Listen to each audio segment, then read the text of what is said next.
bienvenue dans ce nouvel épisode du podcast Désencombre ta vie. Je me sens enfin prête et surtout très motivée pour aborder le sujet de la loi de l'attraction. Vous me l'avez beaucoup demandé. Pour celles et ceux qui ne savent pas encore ce que c'est, la loi de l'attraction, c'est le fait de mettre dans sa conscience des idées et d'en visualiser le résultat dans la vraie vie. On en parle tout de suite.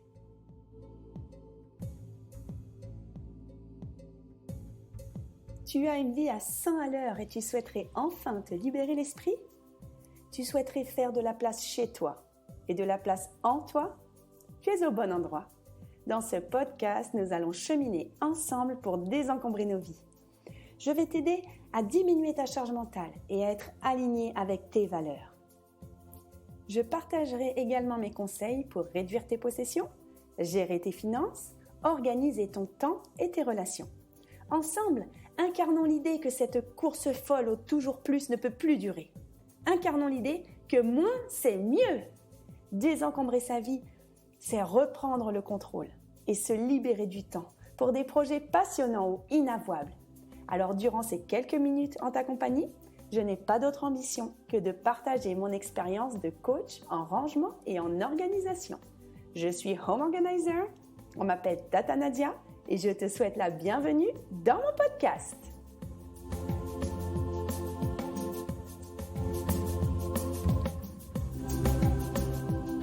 Coucou! Donc aujourd'hui, comme tu l'as entendu, on va traiter le sujet de la loi de l'attraction. Alors, qu'est-ce que c'est la loi de l'attraction? Peut-être que tu n'en as jamais entendu parler. Alors, à la base, c'est un livre d'une Américaine qui s'appelle Rhonda Byrne, B-Y-R-N-E, donc Rhonda Byrne, pour les Français. Et en fait, il a surtout été popularisé, enfin cette loi de l'attraction, a été popularisée par un film qui s'appelle Le Secret, que je n'ai pas vu. Alors moi, j'ai lu le livre, je t'en parlerai un petit peu après, mais je n'ai pas regardé volontairement le film, tout simplement parce que ça ne m'intéressait pas de le regarder. Donc le livre, il est intéressant parce qu'en fait, il décrit donc une loi qui serait une loi universelle, une loi de l'univers qui s'appelle la loi de l'attraction. Et elle est décrite et elle est expliquée et elle est commentée par différents penseurs modernes, je dirais, par différentes personnes influentes contemporaines, par exemple des docteurs en psychologie, des grands conférenciers, des gens très réputés dans le monde du développement personnel, anglophones, uniquement anglophones, donc beaucoup d'Américains, beaucoup de gens que je suis moi-même dans des conférences ou que je suis sur leur chaîne YouTube et que j'aime et que j'apprécie. Donc j'avais trouvé ça intéressant pour moi de me procurer le livre qui s'appelle donc Le Secret. Donc ce livre, déjà bon, je vais décrire un petit peu ce que c'est la loi de l'attraction, ok? Donc en fait, on dit que c'est une loi universelle qui relie la conscience au résultat. Ça relie la conscience au résultat. En fait, concrètement, alors je ne sais pas si on peut dire que c'est concret, mais pour être plus explicite, ça veut dire que ça consiste à croire qu'il y a un lien direct entre nos pensées et la réalité. Alors, nos pensées et la réalité que l'on crée, ou alors entre nos pensées et la réalité par des forces universelles, par des forces énergétiques. En gros, ce sur quoi on choisit de se concentrer finit par devenir réalité. Donc, ce qui est dit et ce qui est expliqué dans le livre Le Secret et dans les explications des penseurs modernes, je dirais, c'est que ce que tu penses finit par devenir réalité. On dit parfois que les gens qui sont très négatifs ont une vie négative parce qu'ils se la produisent. Ou alors, moi j'entends souvent dire « Oh, elle s'est collée un cancer à force d'être stressée, à force d'être négative, à force de tourner en boucle dans sa tête, elle s'est collée un cancer. » On entend souvent des choses comme ça, c'est-à-dire ce que l'on conscientise, ce que l'on met dans sa conscience, ce que l'on met en soi, finit par devenir réalité. Donc ça peut être intéressant pour un aspect positif des choses. Donc, c'est-à-dire, si on souhaite devenir riche, en fait, c'est le côté un peu rigolo de la loi de l'attraction que moi, c'est pourquoi je mets un bémol, je dirais. D'accord? Parce que se concentrer sur des pensées positives en se disant que ça va apporter des résultats positifs dans sa vie, c'est génial, mais je trouve que ça enlève une grande dimension d'action et une grande dimension de libre arbitre. Par exemple, s'il suffit que je me couche le soir en me disant « je veux avoir de l'argent, je veux avoir de l'argent », je me réveille le matin, je ne change rien à ma vie, je ne mets en place aucune action et je continue ma vie normale, est-ce qu'il va y avoir de l'argent qui me tombe du ciel? Alors, pour ma part, tu le sais peut-être, j'ai fait un podcast il y a 2 semaines sur le jour où j'ai gagné 100 000 euros. Je t'invite à le réécouter si tu veux. Il est intéressant ce podcast parce que mes 100 000 euros me sont tombés du ciel à un moment de ma vie où j'en avais besoin. Okay. Mais quand je dis tomber du ciel, en réalité, je ne suis pas restée dans mon lit à attendre et quelqu'un a frappé à ma porte en me disant « Tiens Nadia, tu as 100 000 euros, tu manques d'argent, tu es une fille géniale, c'est super, tu as pensé à 100 000 euros, tu as eu 100 000 euros. » En réalité, j'ai mis en place des actions pour gagner ces 100 000 euros. C'est ce que j'explique en détail dans le podcast, donc je ne vais pas dire les détails, mais en gros, j'ai été convoquée pour jouer à une émission télé. J'ai dit oui alors que c'était le premier jour d'un nouveau travail et que c'était très important pour moi. J'ai accepté de me mettre en danger, de dire que je n'allais pas travailler ce jour-là. J'ai réussi à éliminer 100 personnes sur des questions de culture générale. Je suis allée très loin dans le risque puisque je n'avais plus de joker. Donc tout ça pour dire que, ok, j'ai attiré de l'argent à moi, j'en avais besoin, mais j'ai mis en place des actions. Donc, c'est un peu le bémol que moi je veux mettre dans la loi de l'attraction qui est pas, je trouve, qui n'est pas toujours mis en avant. Et ça met les gens dans une posture attentiste, ça met les gens dans une posture de retrait et ça ne les met pas en action, ça les met spectateurs de leur vie et non acteurs. Moi, dans mes programmes dans lesquels j'accompagne les gens à désencombrer leur vie, j'explique que la première chose pour se remettre au centre de sa vie, la première chose pour désencombrer sa vie des choses qui nous polluent, c'est se remettre au centre de sa vie, c'est devenir actrice de sa vie et non plus spectatrice. C'est-à-dire faire ses choix, faire ses actions en fonction de ses valeurs, en fonction de ses besoins. Donc, la loi de l'attraction, qui dit simplement qu'il y a une croyance, la croyance que nos pensées attirent les résultats dans notre vie, ok, c'est génial, moi je trouve ça puissant parce que ça donne de l'espoir, ça parle des lois de l'univers, ça parle du fait que nous sommes tous reliés énergétiquement. Moi j'aime bien penser à ça, j'aime bien y croire. Je dis j'aime bien y croire, je ne sais pas si j'ose dire j'y crois. En tout cas, c'est des pensées que je trouve plaisantes, que je trouve attirantes. Mais n'oublions pas qu'il faut mettre les actions dans notre vie. Alors, donc, j'ai parlé de l'argent, mais je peux parler par exemple de rencontrer quelqu'un. Quand on est célibataire, moi c'est mon cas, je suis célibataire. Aujourd'hui, je ne suis pas en action de rencontrer quelqu'un. Aujourd'hui, mes pensées, en tout cas, ne sont pas à me dire « je souhaite rencontrer un homme pour avoir une relation de couple, pour avoir une relation amoureuse, pour avoir une vie de famille avec mes enfants. » Je ne suis pas là-dedans, donc je rencontrerai personne. Mais pour moi, ça n'est pas forcément parce que je ne me couche pas le soir en disant « j'attends le prince charmant, j'attends le prince charmant ». C'est surtout parce que je n'habite pas cette pensée, je n'habite pas ce projet.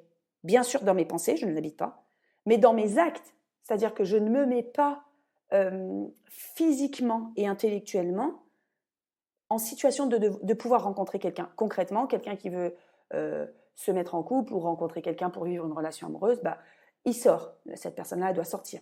Elle doit informer son entourage. « Ah ben, je cherche quelqu'un. Si tu connais quelqu'un de célibataire qui pourrait me convenir, n'hésite pas à me le présenter. » Ou alors, on se dit « tiens, je m'inscris sur des sites de rencontres avec un objectif précis d'une relation sérieuse ou pas, avec du temps à mettre à disposition de la relation, avec du temps physique. Hein. J'ai 1 heure, 2 heures, 3 heures, 4 heures par semaine, ou 2 soirs par semaine, je sors, mais également du temps spirituel, c'est-à-dire de se dire je donne la place, en tout cas de la place, voilà, faire de la place pour une nouvelle relation. Donc c'est pour ça que voilà, ma théorie de la loi de l'attraction pour rencontrer les gens, c'est il faut faire des actions, il faut mettre en place du mouvement intellectuel, du mouvement physique et de la place. Donc c'est bien beau de se dire je veux rencontrer le prince charmant, mais moi j'ai jamais vu un prince charmant qui cogne à la porte d'une nana qui reste dans son lit toute la journée et qui attend le mec idéal et que celui-ci frappe à sa porte. Bon, alors tu vas me dire, toi qui m'écoutes, oui, si, je connais quelqu'un à qui c'est arrivé, ça lui est tombé dessus comme par magie. Moi, j'ai du mal à croire que ce soit comme par magie. Donc là, ça rejoint quand même la loi de l'attraction parce que ça veut quand même dire que on se met dans une démarche et on se met dans une conscience. Et cette conscience, est-ce que énergétiquement, ça attire les gens ? Est-ce que énergétiquement, ça nous donne confiance en nous ? Moi, je crois beaucoup à ça. C'est-à-dire que je ne sais pas comment fonctionne la loi de l'attraction, ça me fait marrer et ça me fait plaisir d'y croire. Au terme énergie, en termes du fait que ça rapporte des résultats quand on se met en mouvement et quand on se met en action dans sa tête. Donc j'adore cette idée, mais il faut se mettre en action. Alors maintenant, je vais parler de la loi de l'attraction, si on croit vraiment à cette loi, du versant qui ne me plaît pas du tout. Le versant qui ne me plaît pas, c'est qu'aujourd'hui dans le monde, on n'est pas tous égaux, on n'a pas tous la même chance, d'accord? Donc, si on croit en la loi de l'attraction, qu'on attire les choses qui nous arrivent, alors dans ce cas-là, bon là ça va être philosophique ou spirituel ce que je vais dire, mais dans ce cas-là, pourquoi il y a des gens à qui il arrive des malheurs? Parce que si tout s'explique par la loi de l'attraction, est-ce que les gens à qui il arrive des grands drames, ils ont attiré ces grands drames dans leur vie parce qu'ils y avaient pensé ou parce qu'ils avaient mis en route des énergies ou ils avaient mis en branle des énergies sur la planète qui font que ce drame leur est arrivé? Ben moi, je ne veux pas croire en ça. Et moi, je ne veux pas... ça ne me plaît pas et ça ne m'amuse pas de croire en ça. Un autre versant, c'est pourquoi les gens pauvres, les gens qui vivent dans des pays très pauvres, qui ont des problèmes pour trouver à manger tous les jours, des gens à qui il arrive des catastrophes climatiques, eh ben non, c'est pas la loi de l'attraction, c'est parce que l'homme, il a pourri la planète. Si des gens ont leur habitat qui est détruit par des tsunamis, par des fortes pluies, des pluies diluviennes, ou alors si l'Afrique subsaharienne subit la sécheresse, ben c'est pas parce que les gens, avec la loi de l'attraction, ont attiré la sécheresse. Je ne peux pas croire à ça. Je ne veux pas croire à ça. Parce que je trouverais ça dégueulasse. Je trouverais ça dégueulasse. Pour moi, s'il y a une loi qui régit les choses sur la planète, elle doit être égalitaire. Elle doit être juste et elle doit être belle. Donc moi, je veux bien croire en la loi de l'attraction pour les belles choses, mais je ne veux pas croire en la loi de l'attraction pour les mauvaises choses, en tout cas pour les choses injustes. Alors, je vais revenir sur le coup de « elle s'est collée un cancer » ou « on se colle des maladies ». Oui, ça, j'y crois intimement, je suis intimement convaincue que notre vie, en général, influe sur notre santé. Beaucoup plus par l'alimentation, par le rythme de vie, par le fait de mener une vie saine ou pas. Alors, on pourrait dire aussi que c'est la loi de l'attraction, c'est-à-dire que consciemment, si je me dis je dois avoir une vie saine, je dois faire une activité sportive, je dois manger équilibré, j'aurai moins de risques statistiques d'être malade. Mais est-ce que c'est la loi de l'attraction ou est-ce que c'est parce que je mange de la junk food toute la journée que je vais me coller un diabète? Je trouve que la relation, elle est plus scientifique. C'est-à-dire, si je mange du McDo 4 fois par semaine, j'ai beaucoup plus de risques de développer du diabète, de l'hypertension artérielle et du cholestérol. Pour moi, ça, c'est pas de la loi de l'attraction. Donc, les maladies ou le grand stress, par exemple, on sait beaucoup que le stress influe sur, en tout cas, induit des inflammations généralisées dans le corps, tout comme certaines maladies auto-immunes, dont moi, je suis victime, entre guillemets. En fait, les inflammations dans le corps provoquent des dérèglements immunitaires, provoquent des maladies, etc. Donc, pour moi, ça, c'est pas de la loi de l'attraction. C'est pas de la loi de l'attraction. C'est de la loi de cause à effet au niveau santé, au niveau scientifique purement. Donc, et puis je trouve ça un peu réducteur de se dire ah bah la personne elle s'est collée ceci, elle s'est collée cela. Oui, ok, c'est notre rythme de vie, mais c'est pas que nos pensées. En fait, c'est là que je veux en venir. Je trouve que c'est un grand tout. C'est un grand tout ce que l'on s'amène dans la vie. Tout n'a pas d'explication. Alors les gens croyants ont cette chance, je dirais, les gens qui croient en Dieu en tout cas, ont cette chance de trouver des explications plus facilement que les gens qui ne sont pas croyants. J'ai écouté encore un podcast ce matin, le podcast qui s'appelle Neurosapiens, que j'aime beaucoup et que je te conseille, qui explique les neurosciences et la plasticité du cerveau, en fait, ce que le cerveau induit dans le corps. Et ils expliquent que les gens croyants sont plus sereins dans la vie, moins stressés parce qu'ils trouvent une réponse qui est pour eux rationnelle aux choses, qui n'ont aucun sens. Moi, j'ai toujours trouvé que les gens qui étaient croyants et qui croyaient en Dieu, ils avaient une vie pas plus simple, mais plus expliquée et plus... comment dire? En tout cas, ils avaient plus d'explications aux choses insensées de la vie, comme la perte d'un proche, la perte d'un enfant, les grandes maladies, les grandes périodes de troubles. Et c'était plus simple parce que c'est quand on manque de sens dans la vie. La dépression, c'est un grand manque de sens sur des épisodes de la vie qui nous arrivent. Donc, quand on a du sens, on a plus de chances dans la vie d'être en bonne santé, d'avoir une bonne santé mentale, qui est pour moi très très important, d'avoir une bonne santé mentale, d'avoir du sens dans les choses, d'avoir une vie une vie sensée, une vie équilibrée. Donc, en soi, si on est croyant en Dieu, si on est croyant en une force extérieure qui explique qui l'on est, où l'on va et pourquoi on y va, ça permet d'avoir plus de sens. Donc, en tout cas, ça donne du sens à la loi de l'attraction. Si on n'est pas croyant, et si on croit en rien du tout, qu'on est par exemple complètement athée, eh ben, il y a plus de difficultés à trouver du sens à la vie. On a plus de difficultés à trouver un sens aux choses, à trouver un sens sur pourquoi on est sur Terre. Parce qu'on est quand même des animaux, scientifiquement nous sommes des animaux, mais c'est parfois, on a parfois des questions métaphysiques sur quel est le sens de notre vie, pourquoi on est sur Terre, est-ce qu'on a une mission, est-ce qu'on a une mission qui est plus grande que nous, et je trouve ça hyper intéressant. Bon, je dévie un petit peu de la loi de l'attraction, mais je trouve ça très intéressant de se poser ces questions-là. Donc, la loi de l'attraction, pour résumer un petit peu, c'est avoir des affirmations et des pensées positives sur certains sujets qui nous amèneraient des résultats. Et inversement, avoir des pensées limitantes ou des pensées négatives qui nous apporteraient ces résultats négatifs. Donc, si on croit en la loi de l'attraction, ou si on y croit moyennement comme moi, mais qu'en tout cas on se dit qu'on est le moteur de notre vie, ce qu'il faut faire, c'est avoir des pensées en rapport avec ce que l'on souhaite comme résultat. Par exemple, si je veux avoir un travail inspirant, eh ben, il faut que je me mette en mouvement et en pensée de me dire je dois changer de travail, voilà ce que je veux, voilà mes compétences, voilà ce que je suis capable de déployer comme énergie, voilà ce que je suis capable de déployer comme force pour aller cogner aux portes, pour aller agrandir mon réseau, pour aller dire partout que je suis quelqu'un de bien, qu'il faut m'embaucher. Ça, c'est un exemple pour un boulot salarié. Si on a envie de monter son entreprise ou d'augmenter ses revenus à la fin du mois, je fais une petite parenthèse, mais je sors bientôt mon programme pour devenir home organizer afin d'augmenter ses revenus à la fin du mois. Et ben, c'est pas en restant sur sa chaise que ça peut marcher. La personne qui voudra se dire je veux devenir home organizer, je veux travailler quelques heures par mois en plus pour augmenter mes revenus. Et bien cette personne, elle va devoir suivre un programme, elle va devoir monter son entreprise, elle va devoir se mettre en mouvement pour trouver des clients, elle va devoir se faire confiance et mettre en pratique ce qu'elle aura appris pour faire du home organizing, pour aider les autres à ranger chez eux. Donc ça, pour moi, où est-ce qu'elle est la loi de l'attraction?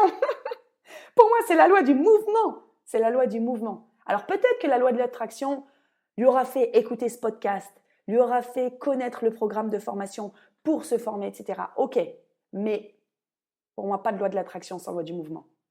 Je ne sais pas si la loi du mouvement elle existe, en tout cas, je l'invente. Mais voilà, attirer des expériences, attirer des opportunités positives. Pour moi, c'est avec de l'énergie, etc. Mais c'est avec la loi de se mettre en mouvement. De se mettre en mouvement. Voilà. Alors, il faut savoir que la loi d'attraction, elle n'est pas prouvée par les scientifiques, elle n'est pas prouvée par la science. Il y a un certain nombre de chercheurs qui ont critiqué des mauvaises utilisations de concepts scientifiques pour expliquer cette loi d'attraction. Donc, est-ce que c'est un concept qu'on peut dire vérifié? Non. Est-ce que c'est un concept, une loi que j'aime bien? Oui, c'est une loi que j'aime bien parce que je trouve ça rassurant de se dire qu'il y a plus grand que nous. Il y a l'univers qui nous aide, il y a l'univers qui nous aide dans nos projets. Mais à prendre avec des pincettes pour les choses négatives qui nous arrivent. Non, tout n'est pas de notre faute. Non, nous ne sommes pas les seuls responsables de notre bonheur. Non, nous ne sommes pas les seuls responsables de ce qui nous arrive. Et en tout cas, pas les uniques responsables. Voilà, je reprends l'exemple des gens qui vivent des catastrophes écologiques. Malheureusement, c'est pas eux qui ont pollué la planète. Généralement, les catastrophes climatiques n'arrivent pas dans les endroits où la planète a été polluée. Donc, ils arrivent chez des peuples qui n'ont pas eu la chance de consommer puisque consommer c'est pourrir la planète, hein, disons-le. Ils n'ont pas eu la chance de produire de la croissance économique, en tout cas de la consommation, et ils en payent grandement, grandement les prix. Donc voilà mon bémol sur la loi de l'attraction. J'espère que le sujet t'a plu. J'espère que mon éclairage, en tout cas mon avis, t'incite à réfléchir sur cette loi de l'attraction. Si tu penses que ce sujet peut plaire à une amie proche de toi, à un ami, n'hésite pas à le partager parce que tu es ma seule et ma meilleure publicité. Et puis, rendez-vous bientôt pour mon prochain programme devenir home organizer pour augmenter ses revenus à la fin du mois. Je serai très, très, très contente d'accompagner les personnes sur ce chemin. Et je te fais de gros bisous. N'hésite pas à me noter 5 étoiles sur Apple Podcast, sur iTunes et à partager ce podcast avec le plus grand nombre de personnes. Je te fais des gros bisous. Et ben, n'hésite pas à avoir des pensées les plus positives possibles sur tes projets et à te mettre surtout en action et en mouvement. À bientôt. Ciao, ciao!